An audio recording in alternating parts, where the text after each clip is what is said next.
सबसे पहले बात कोरोना के कहर की, तो देश के कौन कौन से माननीय हुए कोरोना वायरस से संक्रमित। दिल्ली पुलिस के कितने जवानों की कोरोना जांच रिपोर्ट आई पॉजिटिव। दिल्ली के जेलों में कोरोना हुआ, कहां हुआ कोरोना ब्लास्ट और कहां एक परिवार ने कोरोना के डर से पिया जहर। मां बेटे की मौत और ओमिक्रॉन को लेकर नई स्टडी में क्या सामने आया है।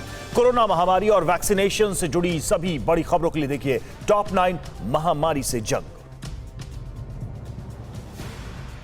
कोरोना के बढ़ते मामले के साथ ही वायरस की चपेट में आने वाले राजनेताओं की संख्या भी बढ़ रही है। रक्षा मंत्री राजनाथ सिंह की कोरोना जांच रिपोर्ट पॉजिटिव आई है। उन्होंने खुद ट्वीट कर इसकी जानकारी दी और खुद को क्वारंटीन कर लिया है। वहीं बीजेपी अध्यक्ष जेपी नड्डा कोरोना से संक्रमित हो गए हैं। उन्होंने ट्विटर के जरिए जानकारी साझा की और कहा कि तबीयत ठीक है, होम आइसोलेशन में रहूंगा। इसके अलावा उन्होंने अपने संपर्क में आए लोगों से अपनी जाँच कराने को कहा है।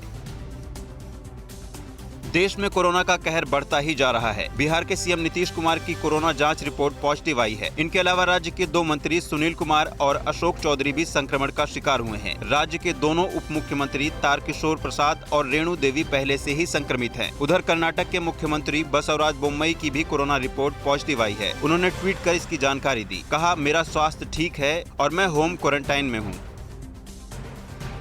केंद्रीय मंत्री अजय भट्ट कोरोना संक्रमण का शिकार हो गए हैं। इसके बाद उन्होंने खुद को घर में आइसोलेट कर लिया है। लोकसभा सांसद राज्यवर्धन सिंह राठौड़ और राजस्थान की राजमंद सीट से विधायक दीप्ति किरण महेश्वरी की रिपोर्ट भी पॉजिटिव आई है। वहीं सांसद मनोज झा ने ट्वीट किया है कि 2 लहरों से बचने के बाद महामारी की चपेट में आ ही गया।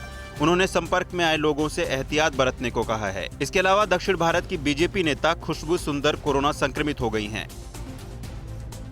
कोरोना का कहर दिल्ली पुलिस के अधिकारियों और जवानों पर भी बरप रहा है। दिल्ली पुलिस के जनसंपर्क अधिकारी और एडिशनल कमिश्नर चिन्मय विश्वाल सहित दिल्ली पुलिस के करीब 1000 पुलिसकर्मी कोरोना पॉजिटिव पाए गए हैं। सभी संक्रमित पुलिसकर्मी क्वारंटीन में हैं। दिल्ली पुलिस के अलावा सीआरपीएफ के 931 जवान संक्रमित पाए गए हैं, जिनमें से कुछ होम आइसोलेशन और कुछ कोविड केयर यूनिट में हैं।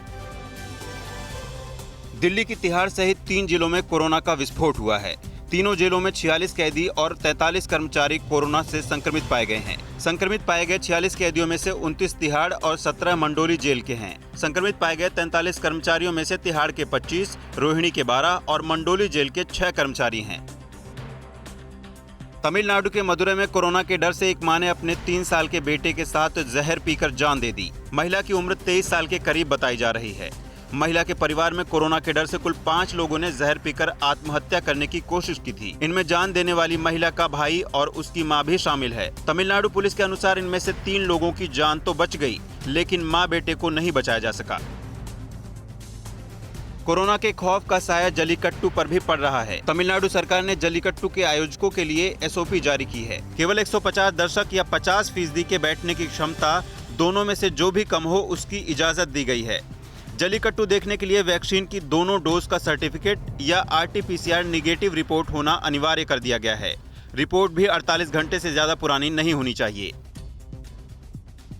यूरोपियन हार्ट जर्नल में प्रकाशित एक नई स्टडी के मुताबिक ओमिक्रॉन में बिना लक्षण या हल्का संक्रमण भी शरीर के अंगों को डैमेज कर सकता है। इसके लिए सार्स-कोव-2 इन्फेक्शन के हल्के लक्षण वाले 45 से 74 साल की उम्र के कुल 443 लोगों की बड़े पैमाने पर जांच की गई, जिसके बाद स्टडी में शामिल किए गए संक्रमितों में हल्के या किसी तरह के लक्षण न होने की जानकारी मिली। परिणाम के मुताबिक संक्रमित न होने वाले लोगों के मुकाबले मीडियम टर्म ऑर्गन डैमेज देखा गया।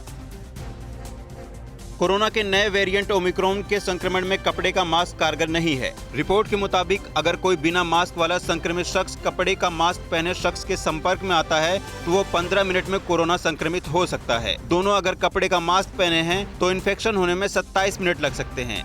सर्जिकल मास्क पहनने पर संक्रमण में 30 मिनट लग सकते हैं और दोनों अगर N95 मास्क पहने हैं तो 2.5 घंटे तक आप सुरक्षित रह सकते हैं।